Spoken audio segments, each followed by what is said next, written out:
I have my first strap on with my cam snap on it. I've got my needle strap on. Now I'm going to work on this one next.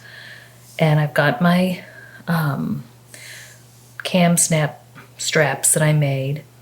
I ironed in about 1/2 inch because I want my cam snap basically to fit on that. It's going to go in from this direction though. So that's how I decided how to measure in.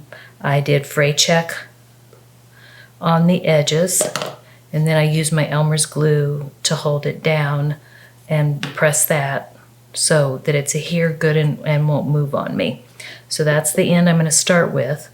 When you look at your cam snaps, I hope you can see this, there's a male and a female end, and they snap inside of each other. And you have to have a male and female end, and you also have to have the cap that you see on the outside, or on, this is the female end, and this part would be on the inside of your project. These are going to fit together like this, and then the tool, when you put it in the tool, the caps are going to fit in the black bottom part. Let me see if I can get this in here. They'll fit down there and they fit perfect. And then the male or female end will be, this is the right side where they're going to snap together. The wrong side will be up in the top, and then you'll just clamp them together. This little post flattens in there, and this little post flattens, and that's what keeps them in. So I use green ones, so hopefully you can see that. So the first thing I'm going to do is decide where I want this strap to go. And since my pocket's here, I think I'm going to put it about right here just to hold that in. So my snap is going to be over here. I stitched the other end down, but I don't want to stitch that down till I get my snap on. So I'm going to take a hole punch, and one comes with the kit. I just don't know where that one is right now, so I grabbed another hole punch, and the distance from the edge is about 1/4 inch because I don't want my cam snap to go. Let me get a green one.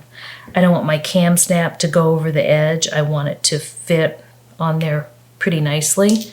So I'm going to do my hole punch, and I'm going to just punch down. And so I've got my hole. I can see it here in my material in my Decoville. That's way easier to punch than this.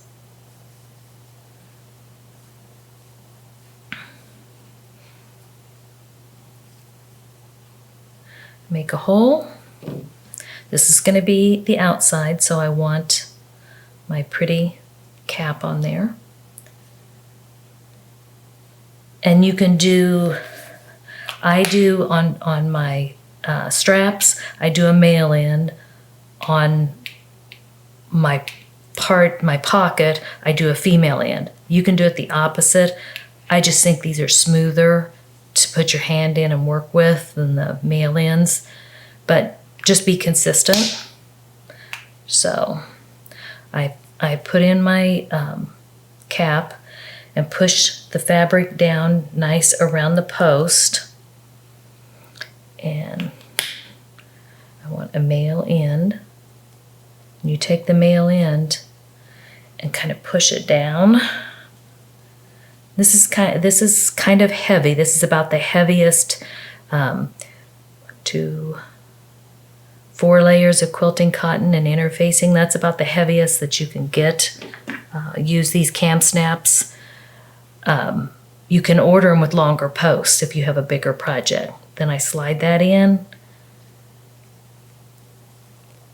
squish it down, and when you look inside, you can't see it on here, but you flatten that sharp post, and I usually test it first, because if it comes off, I redo it. They're cheap, and I redo it. So I've got that on there. If you want, you can glue that back down again. Now I'm going to put my cam snap on this part, on my lid insert. Push that down. Got the female end this time that my male end's going to go in.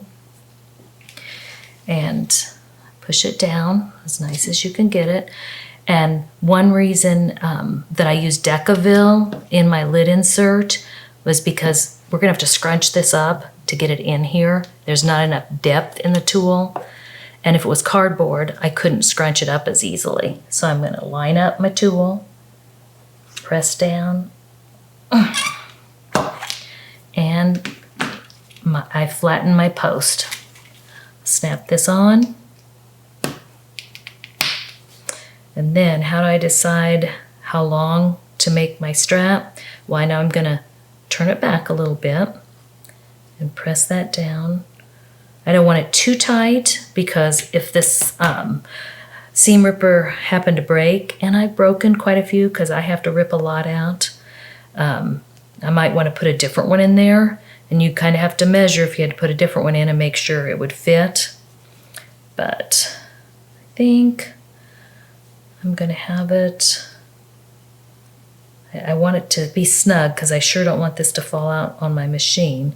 So I want mine to be about this long, and I need to take into account how much is going to fall back, about 1/4 to 1/2 inch. And I just snip it off. Then I'll put my fray check on. Let me unsnap this. Put my fray check on.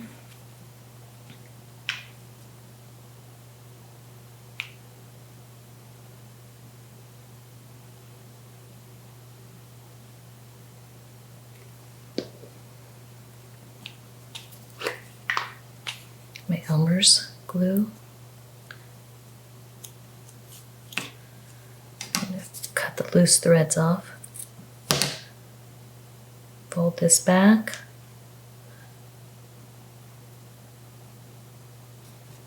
And I don't know why my mom taught me. I know why she taught me, but I don't know why, but I do not want any frays on or any threads on my material, so I always cut those off. Okay, and then if you press that, that'll set that glue quicker.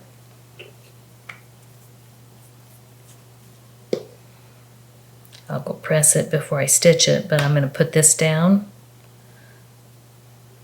put this where I want it, and then I'm going to come back and I'm going to top stitch from seam to seam, back and forth really good. On this one I did 2, so I think I'll do 2 on this one.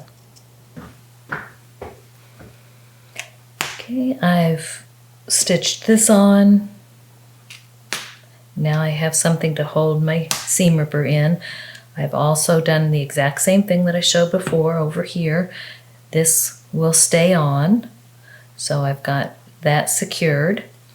And for my scissors, I definitely do not want them falling down on my machine. So what I did was I drew 2 circles where the finger holes were, so I know about where to put my cam snap.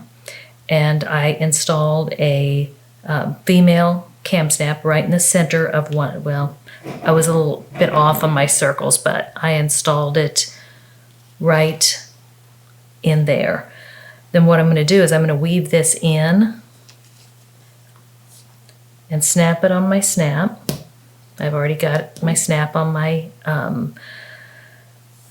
snap straps. So I'm going to need to stitch it down about right here so that I've got plenty of extra to weave it through. So I'm going to be stitching it about here, so I need a little bit extra. And it would be so much nicer if I could just take this around and top stitch it like I did on my first case, but I'm just afraid the depth, it would add extra depth where our case, or where our tray wouldn't fit correctly. So I'm going to do it like I did all the others on this one. And I'm going to top stitch about here, so I'll trim this off. do my fray check, glue this down, stitch it down, and I think I've got everything that I can fit on there. If you wanted, you could put an additional strap to hold this in. I think it's fine, but so I'm going to leave it like that. But if you wanted, you could put an additional strap here. That's about the only other thing I could think of that I could get on there. So I'm going to stitch that down, and then the top will be, the insert will be done. Okay, I have everything stitched down. After talking it through when I was showing you how to do this, I decided I would put an extra snap on here. So I've got this strap down nicely, my scissors, I can take those out, put those back in, just put that right through there, snap it on, and everything is set, and I've got as much as I can get on this top. This is kind of crinkled up because I had to crinkle up my Decaville to get these snaps in. So I'm going to press that and then glue it into the case, and that part is done. Okay, I'm ready to put my insert, glue my insert in. I have my handle on, everything's dry. Double check things because you might forget. When we look at our insert, this is the back edge. When it goes in, this is what you're going to be looking at. So you want to make sure that you put your insert in the bottom of the insert with the flat edge, because that's the back, the angled edge is the front. And I'm gonna, before I put it in, I put E6000 glue all over the hinges and let that dry just to make it sturdier. Then I've spread my Eileen's tacky glue on there, and I'm gonna kind of go at an angle and try to make sure that my lid insert is centered.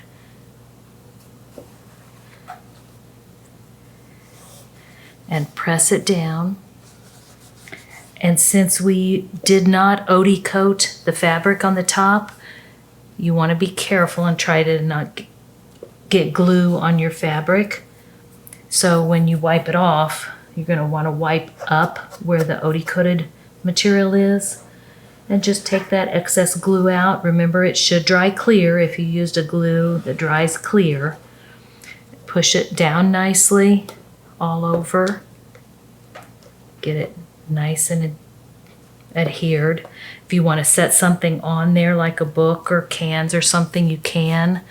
I might do that, but I want to get all those air bubbles out and make sure that it's all glued down. Then wipe off your excess glue and you are done with this part. Just let it dry. Let it dry good overnight before you fool with it.